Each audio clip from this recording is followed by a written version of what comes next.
World cancer day जो हर साल 5 फरवरी को मनाया जाता है। इस मौके पर आज 5 फरवरी 2024 को वेंकटेश्वर हॉस्पिटल ने एक मीट ऑर्गेनाइज की, जिसमें कैंसर स्पेशलिस्ट डॉक्टर और कैंसर के पेशेंट शामिल हुए। पेशेंट जिन्होंने बहुत ही बहादुरी से कैंसर से रिकवर किया, उसके इस मीट से कैंसर के पेशेंट ने अपना एक्सपीरियंस और कैंसर ट्रीटमेंट की जर्नी शेयर किया। डॉक्टर ने कैंसर के प्रिकॉशन, सिम्टम्स और जनरल नॉलेज के बारे में बताया। डॉक्टर ने कहा कि लोगों को कैंसर को आम बीमारी की तरह ही ट्रीट करना चाहिए और कैंसर के पेशेंट को बिलीव, होप, करेज और स्ट्रेंथ के साथ इस सिचुएशन से लड़ना आना चाहिए। मैं doctor Dinesh Katiyar, cancer surgeon, Venkateshwar hospital में कार्यरत हूँ। आज हमने वर्ल्ड कैंसर डे पर एक पेशेंट सर्वाइवर मीटिंग की, गेट टुगेदर किया और एक दूसरे के एक्सपीरियंस को शेयर किया। हम सब जानते हैं कि वर्ल्ड कैंसर डे इसलिए मनाया जाता है कि हम कैंसर के बारे में ज़्यादा से ज़्यादा अवेयरनेस क्रिएट कर सके, लोगों को जागरूकता पैदा कर सके कि कैंसर जो ज़्यादा तेज़ी से फैल रहा है उसकी क्या वजह है। जैसे कि तंबाकू है, टोबैको, अल्कोहल या बहुत ज़्यादा कार्सिनोजेनिक डाइट्स, इन सब के सेवन की वजह से और जो हमारी लाइफ स्टाइल आजकल बहुत ही स्ट्रेसफुल होती जा रही है, इन सब की वजह से कैंसर बढ़ रहा है। तो कैंसर से बचने के जो उपाय हैं उनमें सबसे पहले तो ये है कि हम जो कैंसर कॉजिंग एजेंट्स हैं उनसे बचें। तंबाकू का सेवन किसी फॉर्म में, स्मोकिंग, पान मसाला में बिल्कुल ना करें। अल्कोहल का सेवन बिल्कुल अवॉइड करें। जितना हो सके कि हम वेजिटेरियन डाइट प्रेफर करें और ज़्यादा से ज़्यादा फ्रूट्स, ग्रीन वेजिटेबल्स, इन सबको खाएं। आजकल ये भी देखा गया है कि फिजिकल एक्टिविटी बहुत कम है, तो जितना ज़्यादा फिजिकल एक्टिविटी करेंगे, डेली वॉकिंग, जॉगिंग, दूसरी फिजिकल एक्टिविटी, इनसे भी कैंसर कम होता है। तो इन सबको करने से कैंसर का रिस्क कम हो जाएगा। मेरा नाम डॉक्टर सौरभ गुप्ता है और मैं वेंकटेश्वर हॉस्पिटल में सीनियर कैंसर सर्जन के रूप में कार्यरत हूं। आज वर्ल्ड कैंसर डे के उपलक्ष्य में हमने एक छोटा सा पेशेंट सपोर्ट ग्रुप मीटिंग का ऑर्गेनाइज किया, जहां पे खूब पेशेंट्स आए। उन्होंने अपने अपने एक्सपीरियंस एक दूसरे से साझा किए।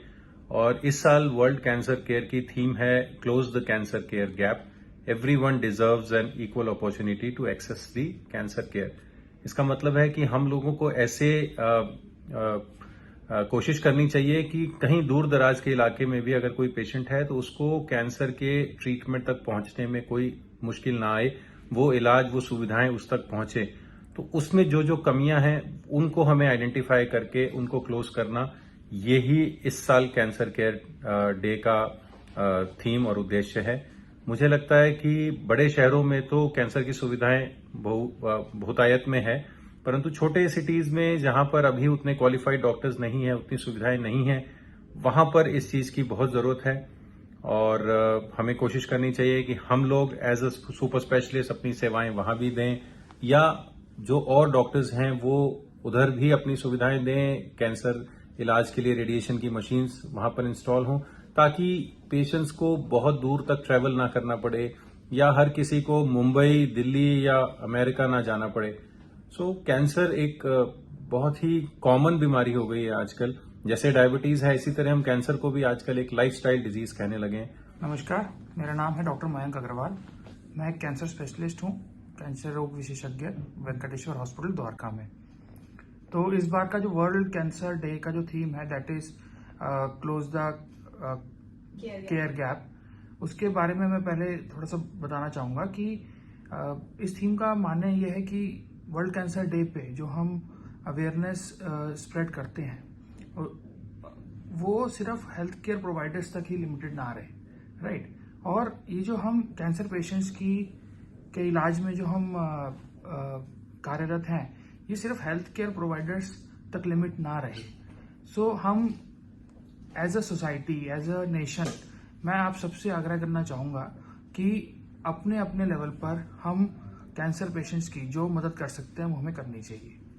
हमारे प्रीवियस स्पीकर्स ने आपको बताया स्क्रीनिंग और डायग्नोसिस के बारे में, तो मैं थोड़ा आपको बताना चाहूँगा कि कैंसर का ट्रीटमेंट किस प्रकार से किया जाता है।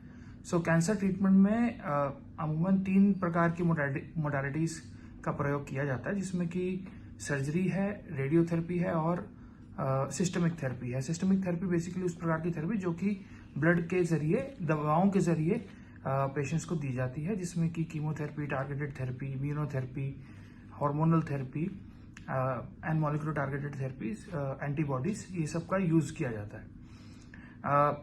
अब हर कैंसर जो है वो अलग प्रकार का होता है, उसका ट्रीटमेंट अलग प्रकार से किया जाता है।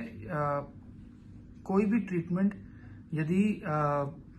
ट्रीटमेंट डिपेंड इस बात पे करता है कि पेशेंट को किस प्रकार का कैंसर है, कहाँ का कैंसर और किस स्टेज का कैंसर है। यानी कि अगर हम 2 पेशेंट्स, अगर दोनों को ब्रेस्ट कैंसर है, तो हो सकता है कि दोनों का ट्रीटमेंट बिल्कुल अलग अलग चल रहा हो, क्योंकि उन दोनों के जो स्टेजेस हैं वो अलग अलग हो, राइट। जैसे कि स्टेज 1 ट्यूमर है तो उसमें अमूमन सर्जरी पहले कर दी जाती है, अमूमन। लेकिन स्टेज 1 में ही कुछ पेशेंट्स ऐसे भी होते हैं जिसके अंदर हमें पहले कीमोथेरेपी देनी पड़ती है और फिर सर्जरी करते हैं। तो ये हमें पता कैसे चलेगा? ये बेसिकली पता चलेगा आपको एक सही दिशा निर्देश के अंतर्गत। यानी कि आप एक कैंसर सर्जन, यानी कि अगर आपके घर में, आपके आसपास, आपके जानकारी में किसी भी व्यक्ति को अगर कैंसर है, तो पहले तो हमें उसको ये बताना है कि कैंसर केवल एक शब्द है, ये डेथ सेंटेंस नहीं है। लोग कैंसर से इतना डरते हैं, कैंसर के प्रति हमारे समाज में इतने मिथ्स हैं कि उस डर की वजह से बहुत सारे पेशेंट्स इसका ट्रीटमेंट लेते ही नहीं है, और जो पेशेंट ठीक भी हो सकते थे, अंततः उनका भी अंत केवल इसलिए हो जाता है क्योंकि वो एक गलत फहमी के शिकार हो जाते हैं और वो ट्रीटमेंट लेते ही नहीं है। I am Dr. Anjana Kalia and I am an Ayurvedic doctor and I work in nutrition field. मैं weight loss expert हूँ। 20 साल से मैं इस फील्ड में काम कर रही हूँ। 2 साल पहले 2022 फरवरी में मुझे कैंसर डिटेक्ट हुआ। बहुत शॉकिंग था क्योंकि मैं इसी फील्ड में काम कर रही हूँ। मुझे हुआ तो और ज़्यादा शॉक लगा, बट स्टिल हुआ तो उसको तो हमें ट्रीट तो करना था। ट्रीटमेंट हुआ, I could get my treatment completely done with the help of doctors from Rajiv Gandhi and Venkateshwar hospital. जो मेरा एक्सपीरियंस ये 2 साल में रहा, जैसे ही डिटेक्ट हुआ उसमें ऑब्वियसली लगा कि हाँ, बहुत धक्का लगा एक कि क्यों मुझे ही क्यों, और कितने लोग हैं, बट स्टिल ठीक है हुआ। तो उसके साथ ही ये लगा कि ठीक है हुआ है तो ट्रीटमेंट तो कराना है। बच्चे 2 हैं, आई हैव 2 सन्स, छोटे हैं अभी। जो मुझे हिम्मत मिली मेरी फैमिली से, मेरे हस्बैंड से, we both stood up, 4-5 opinions लिए, फिर जो बेस्ट पॉसिबल था वो हमने ट्रीटमेंट प्लान स्टार्ट किया। सर्जरी हुई, कीमो हुई, रेडिएशंस हुए। बट जो मेरा फील्ड न्यूट्रिशन का है उसमें मुझे ये लगता है कि शायद मुझे हुआ, आई कुड रिकवर फास्ट। मैं जो भी बेस्ट पॉसिबल था कि मैंने खाना पीना अपना और अच्छा किया, तो मैं कभी भी ऐसा नहीं हुआ। सिर्फ कीमो के दौरान जो 2 दिन मेरे कीमो होती थी उसमें मैं क्लिनिक से ऑफ रखती थी, उसके अलावा मैं पूरा टाइम आई वॉज वर्किंग। मेरा ट्रीटमेंट भी लंबा था, it went for 17 months, but I could work, I didn't have to take a leave उस टाइम पे, बल्कि मैंने बेस्ट काम किया अपनी लाइफ का।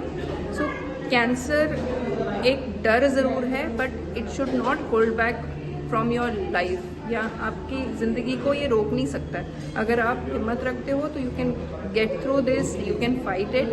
द ओनली थिंग इज़ कि अवेयरनेस होनी चाहिए। You have to be on the right path, right track, and जितना जल्दी डायग्नोज हो जाता है उतना जल्दी ये ट्रीट हो सकता है। ऐसा है कि 2010 में मेरे को डिटेक्ट हुआ था। सिम्टम कुछ और थे, दिखाने हम कुछ और गए थे, तो वहाँ जो रेजिडेंशियल डॉक्टर थे उन्होंने मेरे को बोला कि आप अल्ट्रासाउंड गाइडेड वो कराइए टेस्ट, तो उसमें डिटेक्ट हो गया शायद। तो शुरुआत में तो जैसे मैं बहुत घबराई है, जैसे मेरे को पता चला मैं बेहोश भी हो गई। तो उसके बाद मैं ऑफिस गई, मेरे सुपीरियर ने मेरे को समझाया वगैरह, बताया, तसल्ली दी। मैं खूब रोई तब उस दिन। तो शाम होते होते मैं थोड़ा कूल डाउन हो गई। फिर ऑब्वियसली हॉस्पिटल में गई। एक हॉस्पिटल में नहीं पसंद आया या उन्होंने नहीं एंटरटेन किया। देन हम SMH क्यूरी में गए। वहाँ पे डॉक्टर कटियार से बात हुई और उन्होंने इतने अच्छे से आराम से, उनका नेचर देखा होगा आपने, इतना सॉफ्ट, इतना अच्छा नेचर है कि जैसे मैं गई थी तो उन्होंने बोला आप डिनाइल मोड पे क्यों रहती है तो एक्सेप्ट करो, ठीक है कोई बात नहीं, आप आराम से आओ, सारे घर के काम वाम सब कुछ करके आओ, आप आ जाओ। उसके बाद मैं गई और 3 दिन मैं रही वहाँ पे, मतलब जो भी, और उन्होंने जो भी ऑपरेशन किया कैसा, उसके बाद इन्हीं से ट्रीटमेंट मेरा चलता रहा कंटिन्यूसली।